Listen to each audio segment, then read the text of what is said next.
할렐루야. 오늘은 주제 설교 마지막 시간입니다. 한번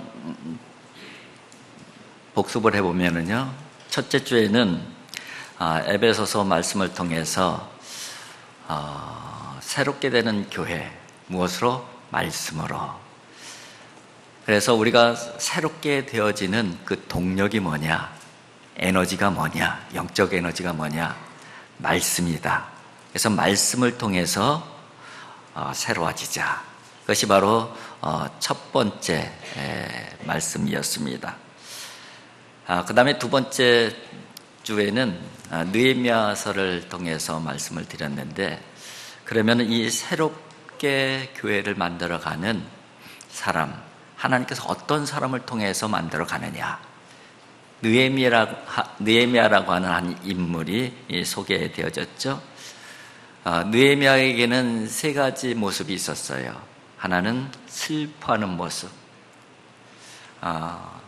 자기의 본향 예루살렘 성벽이 다 무너지고 불타고 거기에 살고 있는 동족들이 괴로움을 당하고 있다는 소식을 듣고 참 마음 아파했죠.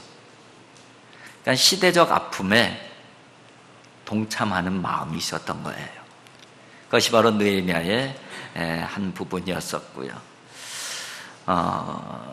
그 다음에는 기도했어요. 금식하며 기도하잖아요. 그 다음에는 길이 열렸을 때에 행동으로 옮겨갔어요. 바로 그 자기의 편안한 이 왕궁의 자리를 버리고 그 척박한 땅 예루살렘, 무너진 성 예루살렘으로 바로 향하지 않습니까? 그 사람을 통해서 하나님께서는 성벽 재건의 역사를 만들어내셨습니다. 그런 사람들을 하나님께서 사용하신다, 그 말씀을 드렸고요. 그래서 느헤미야가 이제 그 예루살렘 성에 갔잖아요. 물론 이제 가기 전에 마음이 아팠지만은, 행동으로 옮기고 싶었지만은 행동으로 옮기지 못하는 요인이 있었어요. 그 요인은 뭐냐면은 왕이었어요. 아닥사스다 왕이 이미 성전 재건을 금지시킨 장본인이에요. 그러니까는 왕이 허락하지 않는 한은, 왕이 은혜를 베풀지 않는 한은 이 일을 시도할 수가 없는 거예요. 행동으로 옮길 수가 없는 거예요. 그래서 기도했던 것이죠. 그 4개월 동안 그 기도를 한 끝에 하나님의 선하신 손이 역사하여 주셔서 왕의 마음의 문을 열어주시고, 그리고 느헤미야가 왕에게 은혜를 받게 하셔서 결국은 행동으로 옮길 수 있는 그 길이 열리게 되잖아요. 그래서 첫 번째 장애물이 뭐였었냐면은 바로 파사의 왕 아닥사스다 왕이 첫 번째 장애물이었는데, 하나님의 선하신 손길의 도우심으로 극복하는 모습이 있었습니다. 그것이 바로 첫 번째 장애물로 말씀을 드렸어요. 그리고 이제 지난주에 두 번째 장애물이 있었는데, 그렇게 해서 길이 열려서 예루살렘에 올라왔는데 성벽 재건을 하는데 장애물이 또 하나 생겼죠. 어떤 장애물이에요? 방해꾼들이 생겼어요. 바로 방해꾼들이 어떤 사람들이냐? 바로 이방 족속들이에요. 산발랏, 도비아와 같은 사람들. 예루살렘 성벽이 재건되는 걸 원치 않는 사람들. 그 사람들이 다양한 방식으로 조롱하고 비웃고, 그러다 안 되겠으니까는 음해하고 죽이려고 하고, 그죠? 그런 내용들. 그 부분을 또 느헤미야가 극복하는 모습, 그것이 지난주 설교의 내용이었어요. 두 번째 장애물이었죠. 이제 오늘 말씀은 세 번째 장애물입니다. 마지막 장애물이죠. 이 세 번째 장애물은 오늘 설교 제목처럼 내부에서 발생한 장애물입니다. 내부에 있는 장애물은 크게 두 가지였어요. 결론부터 말씀을 드리면은, 하나는 내부의 원망과 불평이 생겼다는 거예요. 그리고 또 하나는 내부에 아직 해결하지 못한 죄의 모습들이 그대로 남아 있었다는 거예요. 오늘 본문은 이 두 가지를 해결하는 내용들, 그것이 이제 오늘 본문 말씀 이후에 이 느헤미야서 마지막 장까지 쭉 이어가는 내용들입니다. 먼저 이 알프레드 아들러의 그 심리학을 조금 말씀을 드리고 싶어요. 현대 심리학의 3대 거장 하면은 여러분들 많이 들어본 프로이트가 꼽을 수가 있고요. 그 다음엔 칼 융이 두 번째로 꼽을 수 있고요. 그 다음에 세 번째로 꼽을 수 있는 그 현대 심리학의 거장이 바로 알프레드 아들러예요. 그런데 이 알프레드 아들러를 보통 뭐라고 얘기하냐면은 개인 심리학의 창시자, 뭐 그렇게 불러요. 개인 심리학. 왜냐하면 개인에 대한 부분을 굉장히 중요하게 다루고 있습니다. 그래서 미움받을 용기라고 하는 책을 통해서 많이 이제 알려지기 시작을 했는데, 그런 내용이에요. 한마디로 얘기하면은 타인의 시선 신경 쓰지 말고 내 자신의 길에 집중하라, 이런 내용으로 주로 이야기를 하고 있는 거예요. 그러니까 남 신경 쓰지 말고 네 자신을 제대로 보고 네 갈 길을 가라, 그런 얘기를 하고 있는 것이죠. 그런데 이 개인 심리학을 이해하는데 키워드가 있어요. 몇 가지 키워드가 있는데 한 3가지 중요한 키워드를 꼽는다고 하면은 첫 번째 키워드는 열등감이에요. 근데 이 아들러가 얘기하는 열등감은 부정적인 의미의 열등감이 아니라 긍정적 의미의 열등감을 이야기합니다. 건전한 열등감이죠. 그러니까는 내가 성장하고 발전하는데 촉진제의 역할을 하는 것이 건강한 열등감이라는 거예요. 완전한 나와 현재 나를 비교하면서 생겨지는 열등감이 있는데, 그 열등감이 긍정적으로 건강하게 작동을 하게 되면은 완전한 나를 향해서 발전하는데 촉진제가 되어진다는 것이에요. 그런 차원에서 열등감을 아주 중요한 개념으로 다루고 있습니다. 그 다음에 두 번째는 이 개인 심리학의 그 방향은 목적론이라는 거예요. 목적론. 그래서 목적론을 얘기하는데, 이거는 뭐하고 비교를 하냐면은 프로이트하고 비교를 해요. 프로이트의 심리학은 원인론이에요.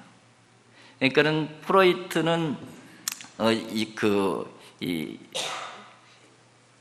아주 중요하게 여기는 것이 과거를 중요하게 여겨요. 그러니까 과거에 있었던 욕구, 충동, 상처, 이런 것들이 현재 나를 결정한다는 것이죠. 그래서 현재 내 모습에 문제가 생기게 되면은 이 과거의 문제들을 해결해야 된다는 것이죠. 그런 측면에서 원인론적 심리학, 그렇게 이야기를 하고 있어요. 그런데 그 아들러는 이 부분에 프로이트와 대척점을 이루고 있습니다. 과거도 물론 중요하지만은 과거에 의한 것이 아니다, 인간의 그 행동은. 그래서 오히려 미래에 대한 그 이야기를 하는 것이에요. 미래의 그 기대감, 미래에 대한 기대감이 오늘 내 행동을 결정한다고 얘기를 하는 것이에요. 설사 과거에 좀 상처가 있을지라도 미래에 대한 기대감이 분명하면은, 미래에 대한 목적이 있으면은 바로 건강하게 완전한 자아를 향해서 갈 수가 있다는 것이죠. 발전할 수가 있다는 것이죠. 그런 측면에서 바로 이 목적론적 심리학이라고 이야기를 하고 있습니다. 그리고 마지막으로 또 하나, 세 번째 하나 더 소개를 하게 되면은 공동체 감각이라는 개념이 아주 중요해요. 사실은 이 공동체 감각, 이것을 설명드리려고 이제 장황하게 이렇게 설명을 드렸는데, 이 공동체 감각, 이 부분이 굉장히 중요한데, 이 공동체 감각의 그 내용은 뭐냐면은 실제적으로 우리가 개인의 행복과 인류의 행복에 가장 큰 공헌을 하는 것이 이 공동체 감각이라고 얘기해요. 내 개인적으로 행복하길 원하느냐, 그리고 또 인류의 행복을 원하느냐? 그러면은 건강한 사람이 필요한데 공동체 감각이 있는 사람이 필요하다는 것이죠. 그럼 이 공동체 감각이 도대체 뭐냐? 공동체 감각이.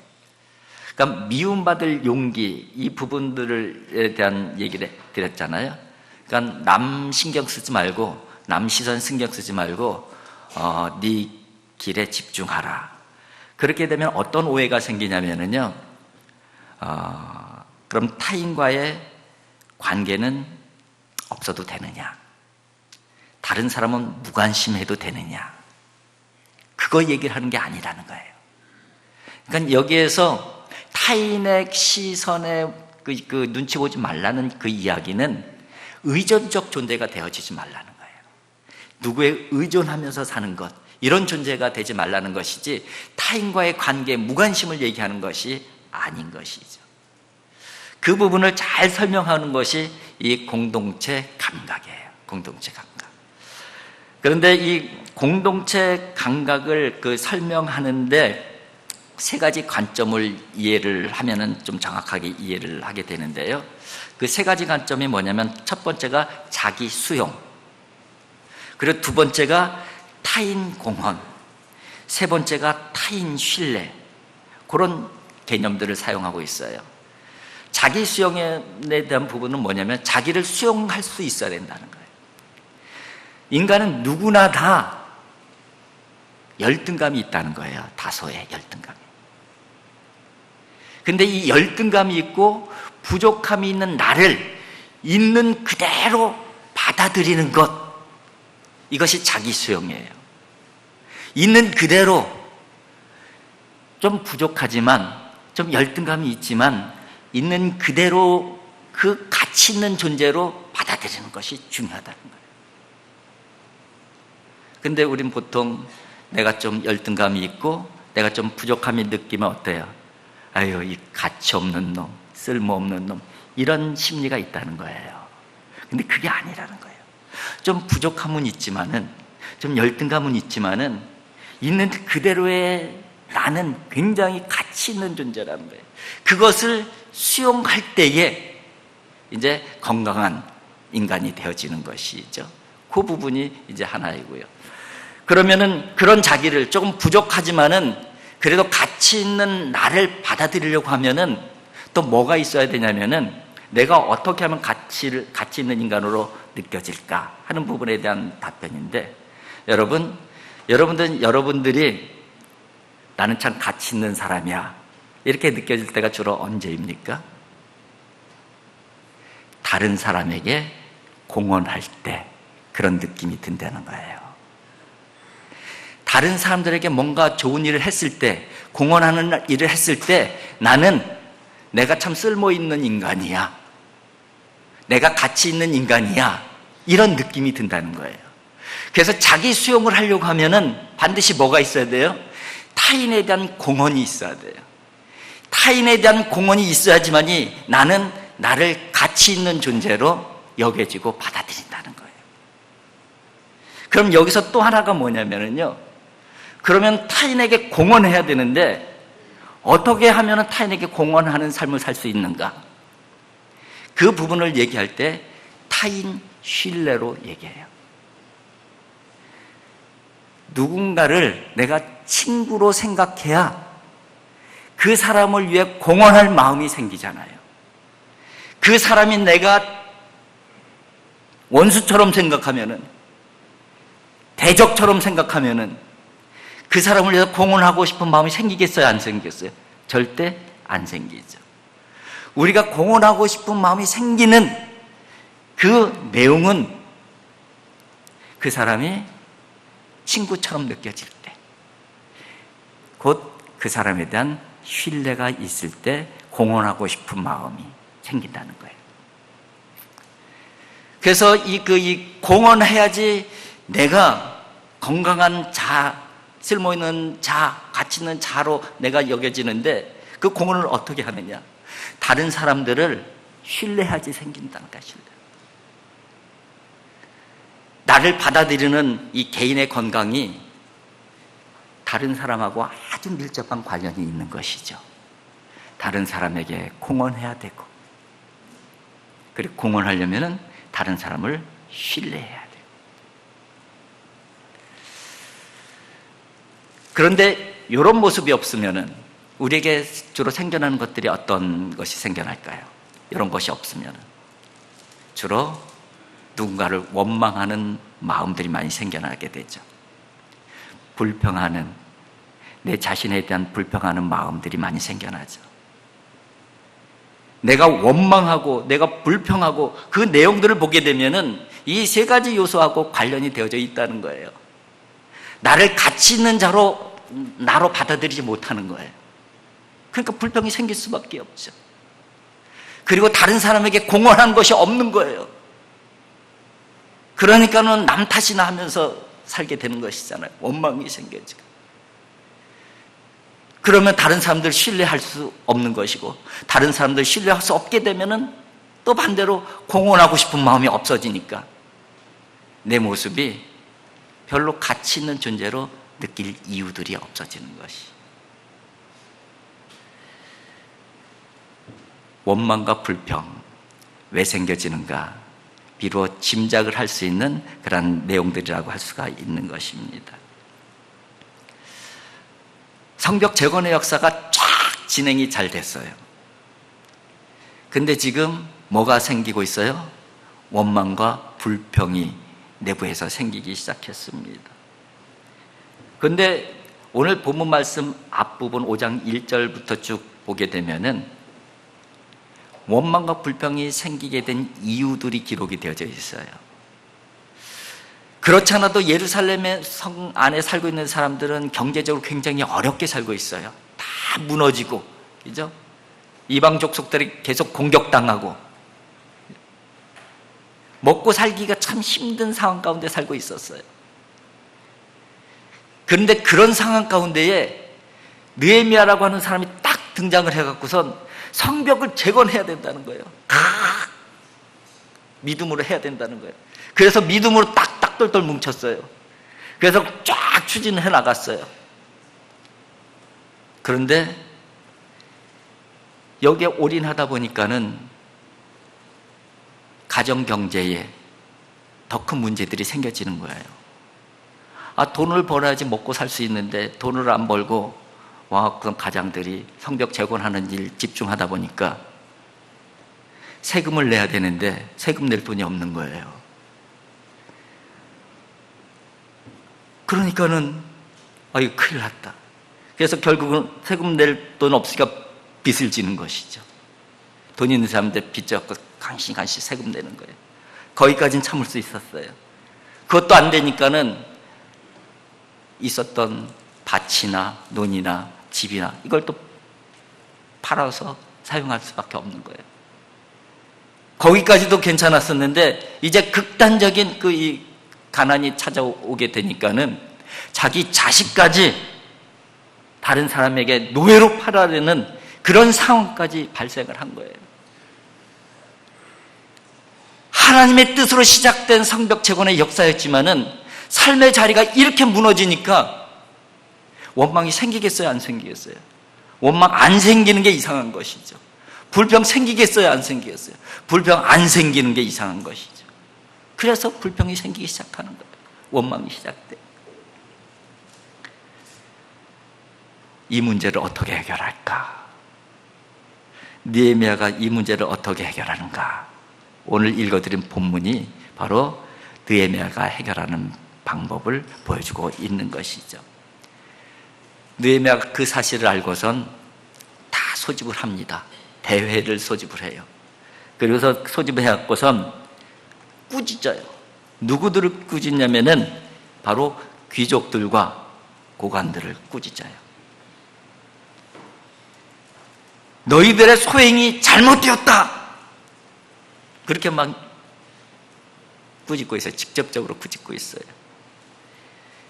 이자 받는 것을 더 이상 받지 말고 그쳐라! 명령을 내려요. 그리고 많이 받은 것도 있으면은 돌려보내줘라. 그렇게 하니까는 그 고관들, 귀족들이 듣고 있으면은 기분 나쁜 얘기잖아요. 자기가 느헤미야면 느헤미야였지. 기분 나쁘게 우리 한 일이 다 잘못됐다고 막 해대는 거예요. 기분 상하죠. 그리고 뭐 불법을 행한 것도 아닌데 이자 받은 거 다 돌려주라니, 금전적 손해가 이만저만이 아니잖아요. 그런데 이 고관들, 귀족들의 반응이 두 가지 반응이 나오는데, 하나는 묵묵하였더라 그렇게 돼 있어요. 오늘 본문 말씀 8절에 보면 8절 맨 마지막 부분에 보면은 그들이 잠잠하여 말이 없기로. 성질나서 입문을 딱 닫은 게 아니고 맞는 말입니다. 정말 죄송합니다. 잘못했습니다. 입이 10개라도 할 말이 없습니다. 그 표현이길래. 그리고 또 12절에 보면은 이렇게 돼 있어요. 그들이 말하기를 우리가 당신의 말대로 행하여 돌려보내고 그들에게서 아무것도 요구하지 아니하리라. 당신 말대로 다 돌려주겠습니다. 어떤 것도 요구하지 않겠습니다. 여러분, 이게 단순한 이야기 같지만은 굉장한 이야기예요. 느헤미야가 이런 얘기를 했다고 해서 사실은 인간적으로 생각하면은 굉장히 기분 나쁜 이야기예요. 굉장히 손해를 감수해야 되는 명령이에요. 그런데 이 사람들이 이스라엘 공동체에서 가장 영향력 있는 사람들이었어요. 반발을 하려면 얼마든지 반발할 수 있는 사람들이었어요. 그런데 기분 나쁨에도 불구하고, 자기가 많은 손해를 감수함에도 불구하고 반발하지 아니하고 그대로 순종한 이유가 뭘까요? 그것이 중요한 거예요. 그것이. 자기의 기분 나쁨보다 더 중요한 게 무엇인지를 알고 있었다는 거예요. 자기 개인적인 손해보다 더 중요한 게 무엇인지를 알고 있었다는 거예요. 자기 기분 나쁨, 자기 손해, 이것보다 더 중요한 게 뭐냐면은 이스라엘 공동체가 바로 세워지는 것이 훨씬 더 중요하다는 그 생각을 이들이 갖고 있었던 거예요. 그래서 이스라엘 공동체를 바로 세우는 일이라고 하면은 내가 좀 기분 나쁘더라도 순종하겠습니다. 내가 손해 나더라도 순종하겠습니다. 이 중간 리더십이 있는 사람들이 있었기에 성벽 재건의 역사가 성공했던 거예요.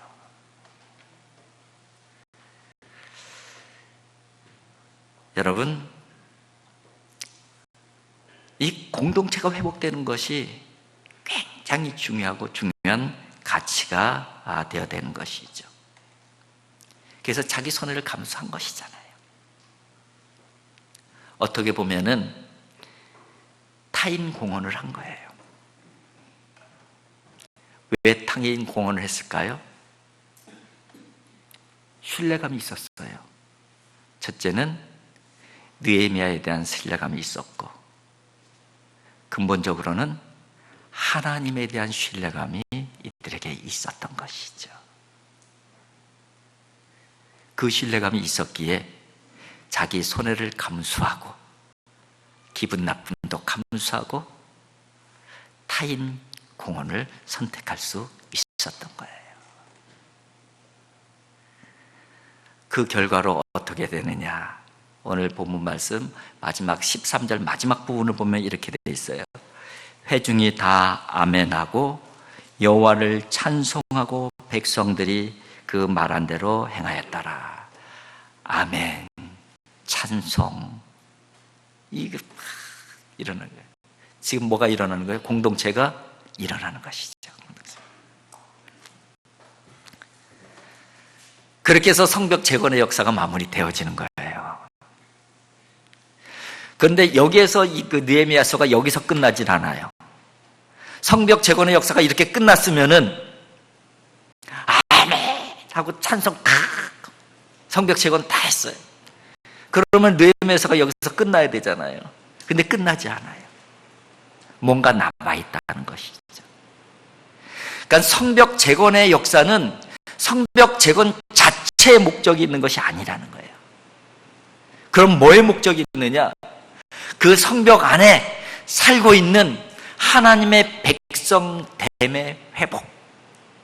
성벽 재건하는 이유는 그 안에 살고 있는 하나님의 백성들이 하나님의 백성다움의 회복에 있는 거예요. 근데 그 문제는 남아있잖아요. 성벽은 다 재건되어졌는데.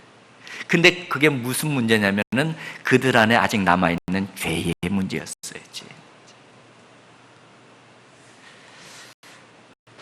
그래서 영성 대각성 운동이 일어나는 것이죠. 느헤미야가 하나님의 율법을 쫙 선포를 합니다. 그것이 바로 8장의 내용이 하나님의 말씀이 율법이 쫙 선포되는 거예요. 그리고 9장에 오게 되면은 그 말씀을 듣고 통회하고 자복하는 회개 운동이 일어나요. 그게 바로 9장의 내용이에요.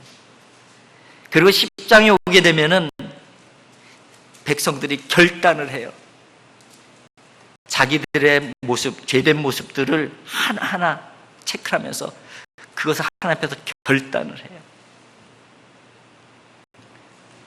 이 대각성운동은 하나님의 언약을 재확인하는 데서 그 절정을 이루고 있음을 10장에 보여주고 있는 것입니다. 그런데 어떤 결단을 하는지 한번 보세요. 10장 30절에 이렇게 돼 있어요. 우리의 딸들을 이 땅 백성에게 주지 아니하고 우리의 아들을 위하여 그들의 딸들을 데려오지 아니하고. 그러니까는 우리 아들과 이 땅 이방 민족의 딸아들이 결혼하지 않게 하겠다는 결정을 하는 거예요. 지금 이스라엘 백성들 가운데 영적으로 굉장히 문제가 생긴 부분들은 바로 이방 족속들하고 통혼하면서 시작되어진 거예요. 그러니까 우상이 들어오게 되고 혼합 종교화가 되어진 거예요. 그러니까 하나님께 집중을 못하는 하나님의 백성들이 되어진 거예요. 그 부분을 지적하니까 결단하는 거예요. 우리가 이 일을 하지 않겠다. 하나님 앞에 결단을 하는 것이죠. 그리고 두 번째 결단은 뭐냐면은 31절에 10장 31절에 이렇게 되어 있어요. 혹시 이 땅 백성이 안식일에 물품이나 온갖 곡식을 가져다가 팔려고 할지라도 우리가 안식일이나 성일에는 그들에게 사지 않겠고. 이방 족속들이 안식일날 뭐 갖고 와서 자꾸 판대요. 우리에게 필요한 것들. 근데 그동안에 잘 샀어요. 필요한 것들이니까. 싸게 파니까 샀어요. 아무리 싸도 아무리 필요해도 안식일에는 사지 않겠습니다.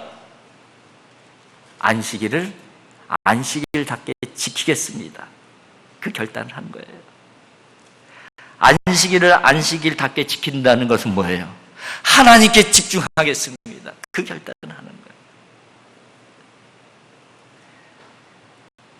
세 번째 결단은 이어지는 말씀 10장 32절에 이렇게 되어 있어요. 우리가 또 스스로 규례를 정하기를 해마다 각기 세겔의 3분의 1을 수납하여 하나님의 전을 위하여 쓰게 하되. 성전세가 있었는데 그동안에는 어렵다는 이유로 먹고 살기 힘들다는 이유로 성전세를 제대로 바치지 않았어요. 그러면 성전 관리가 제대로 되어지지 않겠죠. 성전 관리가 제대로 되어지지 않았다는 것은 하나님 앞에 드리는 제사, 곧 예배가 제대로 드려지지 않았다는 거예요. 성전세 제대로 내겠습니다. 그 결단하는 거예요. 그래서 하나님의 성전을 다시 회복시키겠습니다. 예배를 다시 회복시키겠습니다. 우리가 하나님을 사랑하는 사랑의 표현 중에서 가장 기본적인 표현이 예배잖아요. 예배를 지금까지는 소홀히 여겼는데 예배 제대로 드리겠습니다. 그 결단을 하는 거예요. 이런 결단을 하면서 하나님 앞에서 영성 회복의 운동을 일으키는 거예요. 여러분, 마지막으로 필요한 것이 영적 결단이에요. 잘못한 것이 있으면은 하나님 다시 안 하겠습니다. 물론 우리가 약하기 때문에 또 반복할 수도 있어요. 그러나 지금 하나님 앞에서 내가 다시 하지 않겠습니다. 이 결단이 있어야 된다는 거예요. 설사 또 반복되는 죄를 범하는 한이 있더라도 하나님 안 할게요. 그 결단이 있었다는 거예요.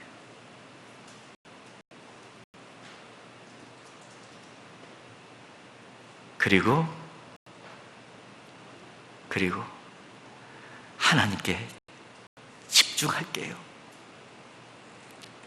하나님, 제가 예배 제대로 한번 드려볼게요.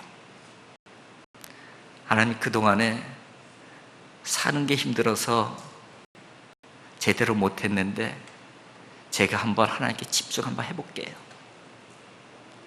하나님 앞에 제대로 한번 예배 드려볼게요. 지금 이스라엘 백성들이 그 결단을 하는 거예요. 그 결단을 했을 때에 온 이스라엘 백성들이 한 마음이 되어져요. 그리고 드려지는 예배가 정말 놀라운 감격의 예배로 드려집니다. 그것을 느헤미야가 그날의 감격을 기록하고 있는 것이 느헤미야서 12장 43절인데 그냥 들으세요. 제가 그대로 읽어드릴게요. 천천히 들으세요. 12장 43절입니다. 그날에 무리가 큰 제사를 드리고 심히 즐거워하였으니 이는 하나님이 크게 즐거워하게 하셨음이라. 부녀와 어린아이도 즐거워하였으므로 예루살렘이 즐거워하는 소리가 멀리 들렸느니라.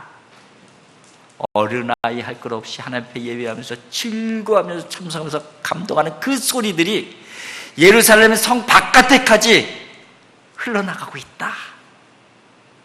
그렇게 지금 느헤미야가 기록을 하고 있습니다.